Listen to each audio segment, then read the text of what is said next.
कहते हैं कि आप धाम चले जाइए, आप तीर्थ यात्रा कर लीजिए, आप गंगा स्नान कर लीजिए, तो आपके सारे कुकर्म, सारे पाप धुल जाएंगे। ये है मनुवाद की व्यवस्था।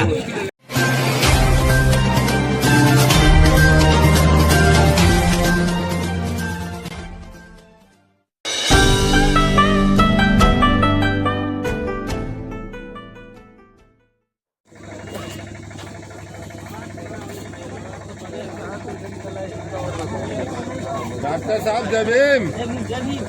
अरे ठीक है, बढ़िया है। उसके बाद एक दिन जय भीम बहुत ठीक है। हाँ भैया हमारे दवाखंड साहब जय भीम। अरे बहुत ठीक है।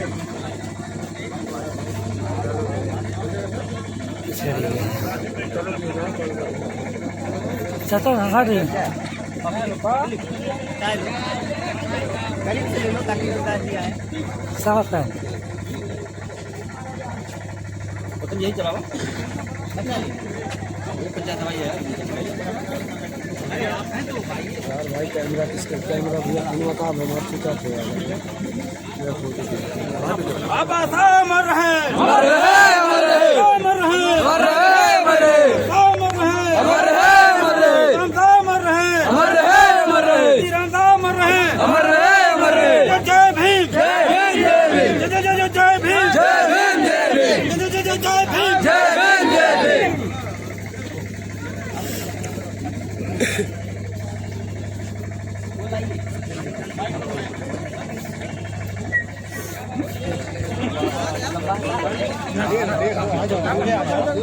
हेलो,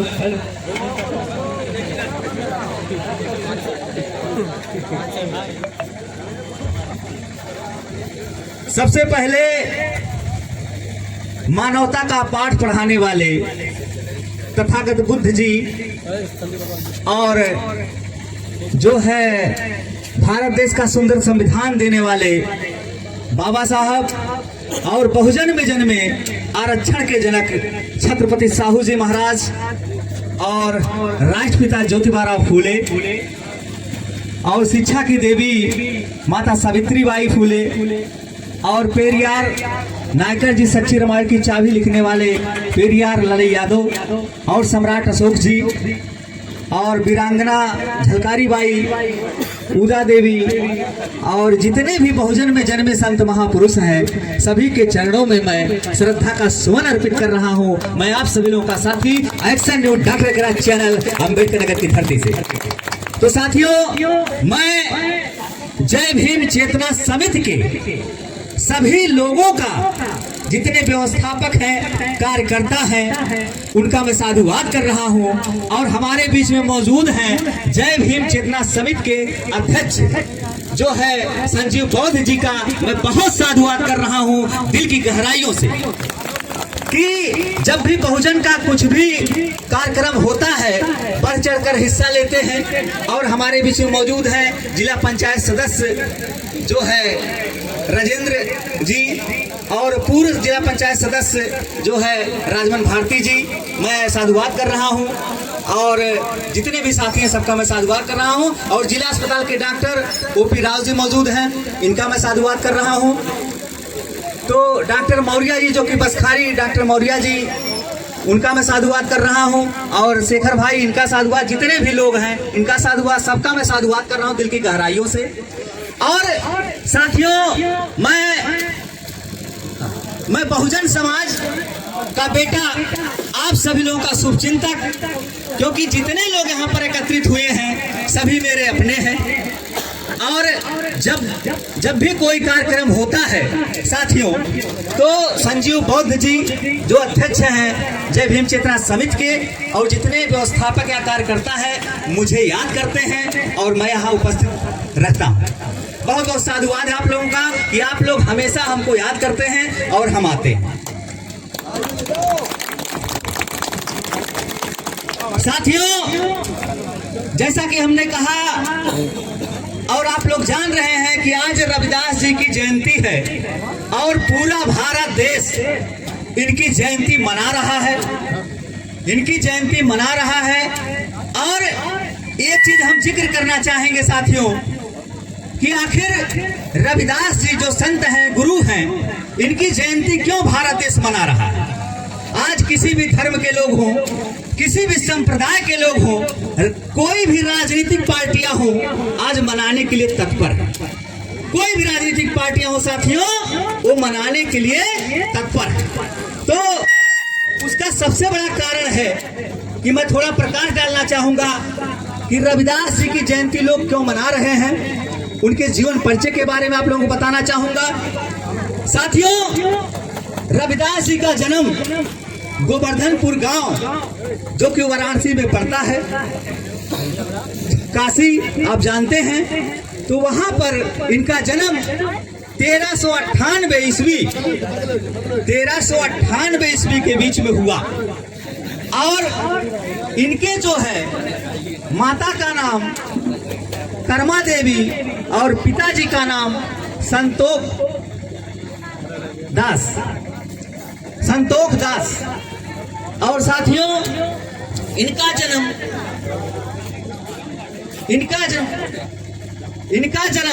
साथियों, इनकी माता कर्मा और इनके पिता संतोख दास। और जिस समय साथियों इनका जन्म हुआ काशी गोवर्धनपुर गांव में, उस समय साथियों आप जान सकते हैं कि 1398 में क्या स्थिति रही होगी भारत देश की। क्योंकि भारत देश एक ऐसा देश हुआ कि जाति पात से घिरा हुआ रहा।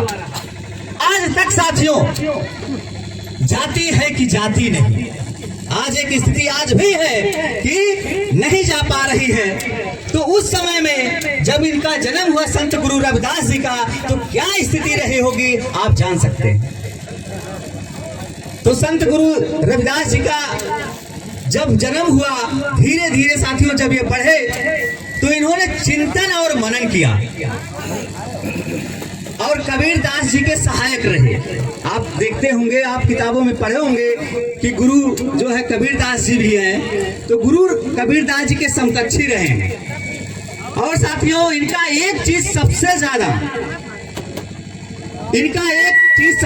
आता है कहने में कि मन चंगा कठौती में गंगा। थोड़ा साथियों हम प्रकाश डालना चाहेंगे कि मन चंगा कठौती में गंगा क्यों कहा गया है, क्यों रविदास जी ने ऐसी बाणी क्यों कही। उस समय के इतने अच्छे रचनाकार थे कि जिस समय अनुसूचित जाति में कोई नहीं था साथियों, कोई नहीं था। उस समय रविदास जी मन चंगा कठौती में गंगा क्यों कहे थे।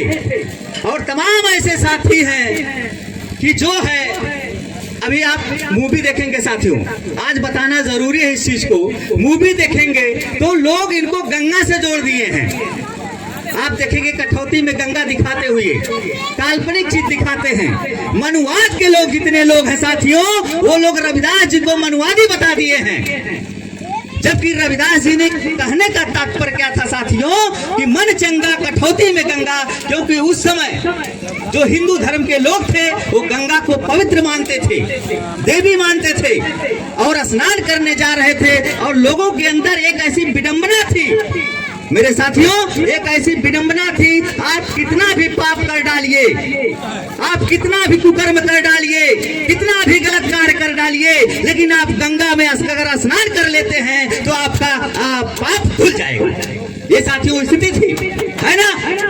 आज भी ये स्थिति है। क्यों आज भी ये स्थिति है? कुछ लोगों से सुनने में आता है, कहते हैं कि आप धाम चले जाइए, आप तीर्थ यात्रा कर लीजिए, आप गंगा स्नान कर लीजिए, तो आपके सारे कुकर्म, सारे पाप धुल जाएंगे। ये है मनुवाद की व्यवस्था। और इस व्यवस्था को तोड़ते हुए संत गुरु रविदास जी ने सभी लोगों को जागरूक करने के लिए कहा कि मन है चंगा कठौती में गंगा।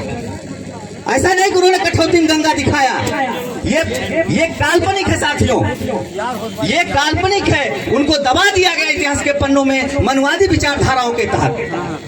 साथियों, चाहूं तो मैं इस मंच पर ना कहूं, चाहूं तो मैं ऐसा शब्द ना कहूं, लेकिन अगर संत गुरु रविदास जी की जयंती है, अगर हम नमन कर रहे हैं तो उनकी सही विचारधाराओं को हमको जानना होगा साथियों। उनकी उनकी सही ये विचारधारा है। उन्होंने कहा कि अपने अंदर जो आप पाप लेके ढो रहे हो, माने गलत कार्य लेके ढो रहे हो, जो जात पात कर रहे हो, ऊंच नीच कर रहे हो, ऐसा अगर आप कर रहे हो तो आप जो है आपके गंगा, अगर आप मानते हो, रविदास जी ने नहीं माना है, अगर आप गंगा नहाते हो तो गलत है, उन्होंने ये कहा है। लेकिन इसका उल्टा अर्थ साथियों आपको समझा दिया गया और गंगा नाम से जोड़ दिया गया है। क्यों मार सर? जबकि रविदास जी ने कहा कि अपने मन को मानवता के सांचे में ढालिए। किसी के साथ अगर अन्याय होता है, जात पात होता है, ऊंच नीच होता है, भेदभाव होता है, तो उस कुरीतियों को समाज से दूर करिए। ये रविदास जी का कहना है। मेरे साथियों, मेरे दोस्तों, मेरे बहुजन के लोगों, यही है। तो हम लोग जब बहुजन की किताब पढ़ते हैं, बहुजन विचारधाराओं की किताब पढ़ते हैं, बहुजन महापुरुष की किताबों को पढ़ते हैं, उनको विचारों को जब पढ़ते हैं, तब साथियों ये उभर कर आता है सामने कि मन चंगा कठौती में गंगा, जो काल्पनिक मूवी में बना देते हैं कि गंगा को उन्होंने दिखा दिया। नहीं साथियों, ये सब काल्पनिक है। रविदास जी को गंगा से कभी मत जोड़िएगा।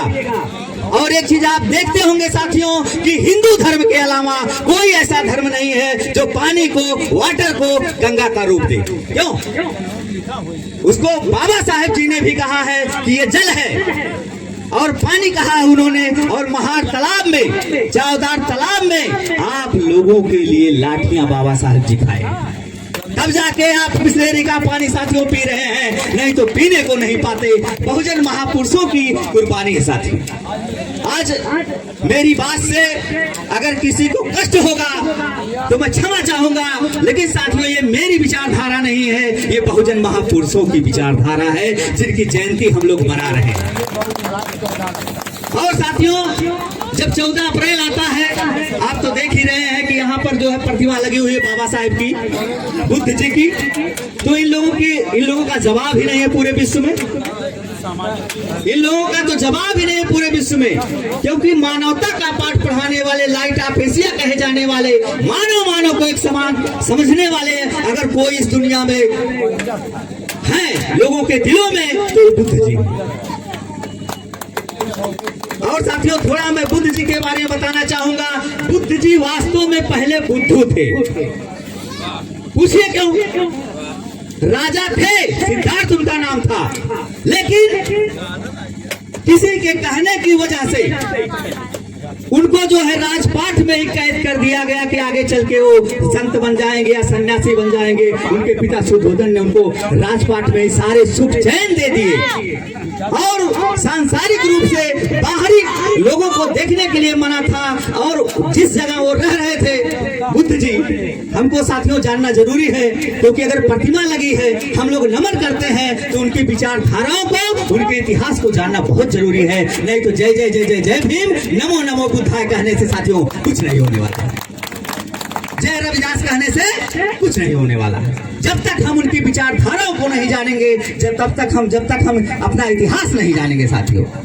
तो बुद्ध जी पहले बुद्धू थे, राजा सिद्धार्थ थे, लेकिन जब वो बाहर निकले तब उनको ये एहसास हुआ, जब बुजुर्ग व्यक्ति को देखे, कहे कि अरे हम भी बूढ़े हो जाएंगे। जब लोग, अब बताइए, आज का जब ये बच्चा जान जाता है कि बूढ़े हो जाएंगे, आज का बच्चा किसी का इंतकाल हो जाए, वो जान जाता है कि हमारे पिता नहीं है, या हमारी माता नहीं है, या हमारे ये सगे संबंधी नहीं है। लेकिन बुद्ध जी अगर बुद्धू ना होते तो उनको जो है साथियों, उनको जो है पता होता। लेकिन पहले सिद्धार्थ थे, आखिर बुद्ध कैसे बने? एक बुद्धू, एक राजकुमार, आखिर वो कैसे बने बुद्ध? तो साथियों, आप ये भी जानेंगे इतिहास के पन्नों में कि बुद्ध जी ही ऐसे हैं कि 6 साल तक उन्होंने पूरे परिवार का त्याग किया, क्योंकि अपने अंदर वो सो नहीं पा रहे थे। उनको बहुत दुख हुआ कि आखिर हम भी मृत्यु को प्राप्त हो जाएंगे, आखिर इस दुनिया में जितने लोग आए हैं सब लोग मर जाएंगे, ये राजपाट यही रह जाएगा, तो हम क्या करें? कि जिससे एकदम उलझन में थे कि वो सो नहीं पाए। और इस ज्ञान की खोज के लिए साथियों कि उन्होंने देखा कि सांसारिक रूप से सभी लोग दुखी हैं, तो दुख का निवारण करने के लिए वो जो है ज्ञान की खोज में चले गए। और 6 साल उन्होंने जब मेहनत किया तो बोध गया वृक्ष के नीचे साथियों उनको ज्ञान हुआ। और जब उनको ज्ञान हुआ तो साथियों पहला ज्ञान क्या हुआ, पहले ज्ञान की प्राप्ति बुद्ध जी को क्या हुआ, तो साथियों आप जानिए कि उनको पहले ज्ञान की प्राप्ति हुई कि जीवन मरण सत्य है और ईश्वर जैसी रचना नहीं है, इस दुनिया में ईश्वर नहीं है। उन्होंने इसको नकारा, आत्मा को नकारा, परमात्मा को नकारा, स्वर्ग को नकारा, नरक को नकारा। क्यों नकारा? क्योंकि उनको जब ज्ञान हुआ।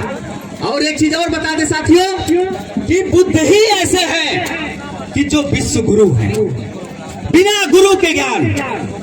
इस दुनिया में सबसे बड़ा रिकॉर्ड रहा है कि बिना गुरु के ज्ञान अगर कोई पाए हैं तो बुद्ध जी, वो बुद्ध जी हैं। और बुद्ध जी ने जब ज्ञान पाया तो आडंबर व्यवस्था को त्यागने के लिए उन्होंने किया।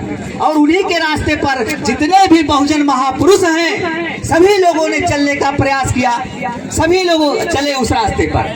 और दूसरी जो प्रतिमा लगी है बाबा साहेब जी की, तो बाबा साहेब जी ने जब सब चीजों को जांचा, परखा, समझा तो 14 अक्टूबर 1956 को नागपुर दीक्षा भूमि में लगभग करोड़ों लोगों के बीच में बुद्ध धम्म को स्वीकार किया। और क्यों स्वीकार किया साथियों?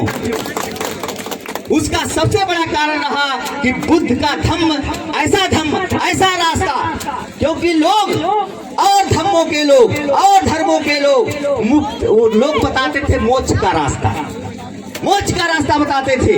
तो इन्होंने बुद्ध जी ने कहा था कि मैं स्वर्ग नरक में विश्वास नहीं करता हूँ, मैं मार्गदाता हूँ, आपको मार्ग दिखा सकता हूँ, आपको चलना ना चलना आपके ऊपर है। तो 14 अक्टूबर 1956 को नागपुर दीक्षा भूमि है, करोड़ों लोगों के बीच में बाबा साहेब ने बुद्ध का धम्म स्वीकार किया। और साथियों आप जान सकते हैं कि जब बाबा साहब विश्व के विद्वान और इकोनॉमिक्स और रुपए का आविष्कार, मतलब RBI की स्थापना करने वाले रिजर्व बैंक ऑफ इंडिया, और आपको पानी पिलाने वाले, समानता, स्वतंत्रता, शिक्षा, नारी सम्मान देने वाले, और आज तक उनका मिसाल कोई विश्व में नहीं कर पाया। तो जब उन्होंने जांचा, परखा और समझा साथियों, तो उन्होंने बुद्ध धम्म स्वीकार किया और करवाया। 14 अक्टूबर 1956 को नागपुर दीक्षा भूमि में, आप लोग आज भी जाके देख सकते हैं। नागपुर में आज भी देख सकते हैं, वहां पर बना हुआ है सब। तो मैं ये कह रहा था साथियों कि भारतीय संविधान जब उन्होंने दिया तो बहुत सोच समझकर उन्होंने समानता, स्वतंत्रता, शिक्षा, नारी सम्मान सब कुछ दिया। नहीं तो संविधान के पहले साथियों आप लोगों की ऐसी व्यवस्थाएं नहीं थी जो आज आप DM बन रहे हैं, CM बन रहे हैं, डॉक्टर बन रहे हैं, इंजीनियर बन रहे हैं। ये सब बाबा साहब और बहुजन में जन्मे जितने संत महापुरुष हैं, सम्राट अशोक मौर्य जी का योगदान है, पेरियार जी का योगदान है, ललाई यादव जी का योगदान है, ज्योतिबा फुले जी का योगदान। तो हम नाम गिनाएंगे साथियों तो आपके बहुजन महापुरुष इतने हैं कि समय कम पड़ जाएगा साथियों। तो मैं रविदास जी की जयंती पर आप सभी लोगों का दिल की गहराइयों से साधुवाद कर रहा हूं। और साथियों जब तक हम पाखंड, अंधविश्वास, आडंबर जैसी व्यवस्था को नहीं त्यागेंगे, और जब तक अपने अंदर, सबके अंदर मानव एक समान नहीं आएगा, जब तक हम जात पात, ऊंच नीच जैसी बुराइयों से दूर नहीं होंगे, तब तक बहुजन महापुरुषों की कुर्बानी रंग नहीं लाएगी साथियों। जय भीम। और साथियों जब कहते हैं सब लोग कि बाबा तेरा मिशन अधूरा, हम सब मिलकर करेंगे पूरा, तो बाबा साहेब का मिशन क्या है या बहुजन महापुरुषों का मिशन क्या है, पहले हमको ये जानना होगा।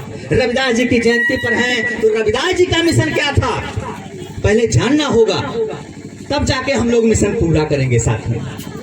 तो मैं थोड़ा सा और बताना चाहूंगा, आप लोगों को प्रकाश डालना चाहूंगा कि आखिर हम लोग 14 अप्रैल जब मनाते हैं जोर शोर से और कहते हैं बाबा तेरा मिशन अधूरा, हम सब मिलकर करेंगे पूरा, और जय जय जय जय जय भीम, जय जय जय जय जय भीम। तो क्या साथियों जय जय जय जय जय भीम करने से मिशन पूरा हो जाएगा? और मूर्तियों पे माला और विचारों पे ताला रखने से क्या मिशन पूरा हो जाएगा?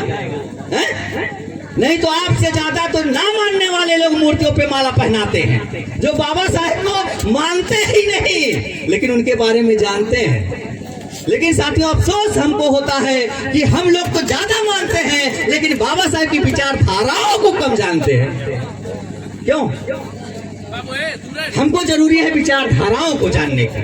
तो अब जानिए कि अगर बाबा साहेब या बहुजन महापुरुष जितने हैं, आपको पानी पीने का अधिकार, धन रखने का अधिकार, स्वतंत्रता, समानता, शिक्षा, सब चीजों का अधिकार अगर आपके बहुजन महापुरुषों ने किया, उनके वजह से आपको मिला, तो उनकी विचारधाराओं को हमको जानना जरूरी है।